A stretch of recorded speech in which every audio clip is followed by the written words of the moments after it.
because I'm switching spots. You already know. I'll get it to you. We'll find another time. You already know. Heat, though.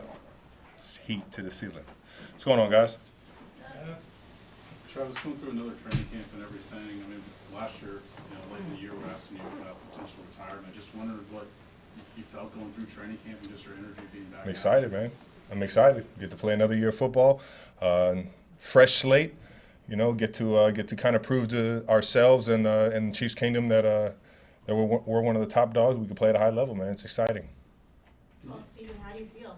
Ready to rock. I've never been more excited, to be honest. I'm just we got a great team, a great group of guys that are putting all their heart into every single day, and that's fun to be a part of. Travis, is there any way to compare what you feel like going into this opener to, let's say, your first one or two? I mean, is it a totally different feeling?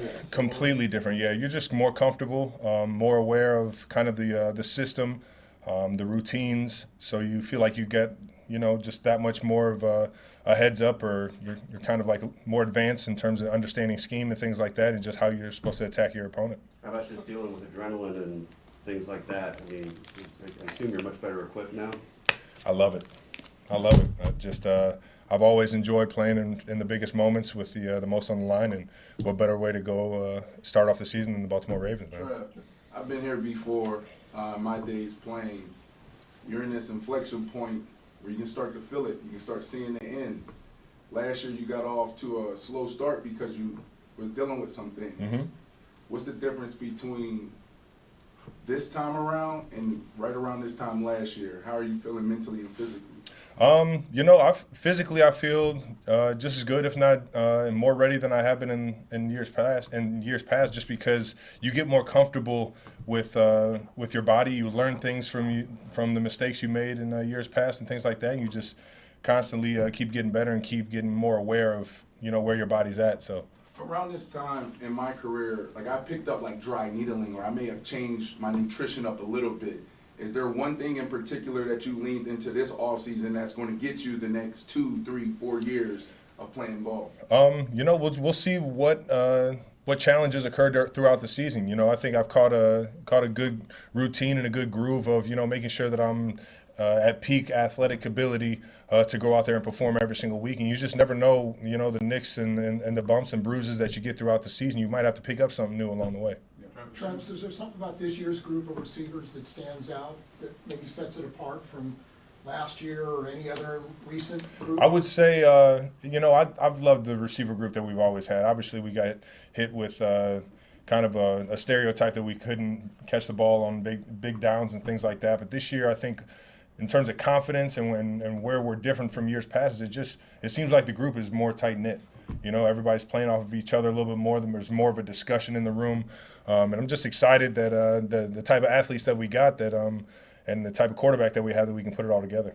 Travis, in your experience, can a team reveal its personality in the opening game, or does it need few games for that to happen? I think you go out and you had all offseason, all training camp to get ready for this moment right here. Obviously there's going to be mistakes, or there's going to be things we can work on after this game, but I think we're as ready as we've ever been going into this first one. You talked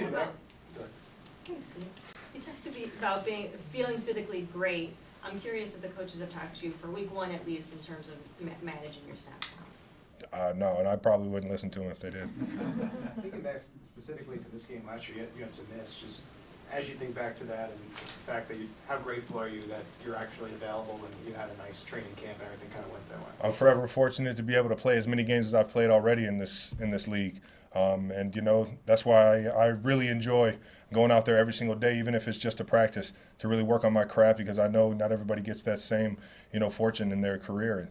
And I'm ready to rock week one, and I'm thankful for it. How fun has this been We gotta wrap this up. Go ahead, Pete. How fun has this been with Pat? Just because knowing we see videos and whatnot of your relationship off the field, and getting to do this more with a friend than maybe even just a teammate. Yeah.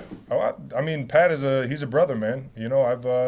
I've learned to just enjoy the moments and the big time games and all that stuff. But it's the day-to-day stuff that makes it fun when you're in the building with Pat Mahomes. He shows up and he has a good time doing it week in, week out, day in, day out. And that's the type of guy you want to come into work with.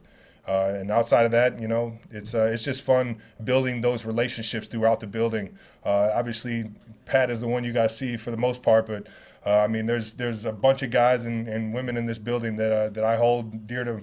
My friendships I hold dear, and I treat them like family. And it's because of just the type of people that the Kansas City Chiefs have been able to bring in. Go ahead, Bob. Travis, how could you sum up, if you can, the changes in your life in the last year in terms of the attention on you and things of that nature? What is there a way you could just describe what that difference is? Hopefully the best are yet to come, baby. You told us many times you want to do it till the wheels fall off. And as Vi just said, you've got a lot of things happening in your life, and you got a podcast that's worth lots of money. You've got a lot of options out there. How do you focus on this, because you can keep all the rest of the stuff out of it? How do you go about doing that? It doesn't seem so easy. I just love coming in here, man. It's kind of, I mentioned St. Joe is my sanctuary. I just love football and how it takes me away from life, and it gives me something I can feel genuinely happy about. I enjoy coming in the building, working on my craft, getting to understand a new game plan and perfecting that for the people around me. It gives me a purpose to kind of go about my day and to live my life, and I have so much excitement doing it. It's going to be hard trying to figure out when to call it quits or not. Last two, Sam and Nate. Sam. Travis, maybe this is related to that, but some of the guys in there say that they get a lot of their energy from just what you bring every day in practice. Where do you get it from? And do you have days where maybe it's a little bit tougher for them? Yeah, who doesn't, man? Everybody has those days, but what you got to understand is that the goal and the goal in mind of the team is bigger than you, and everybody needs you to be at your best. And my college coach Butch Jones always told me either you're a fountain or drain, baby. You don't want to be draining anybody out here, man. Give people life. Last one, Nate. Travis, you've been here just as long as Andy. You've seen the game plans for all these opening games. Just what is the excitement when you see that first game plan for the season, and how much can you, because of your experience, sort of envision or start to visualize how things may play out on the game? It's exciting. It's exciting. It's the first game of the season. Everybody wants to come out and show how explosive they are, show how great how much better they got from last year, and it's just a great opportunity to be going up against such a great team. Coach Harbaugh, everybody over there in Baltimore is just top tier, and they got some of the best players in the league on both sides of the ball, and it's just going to be a great challenge for us. But I think everybody's just fired up to get out in front of Arrowhead and get this season started.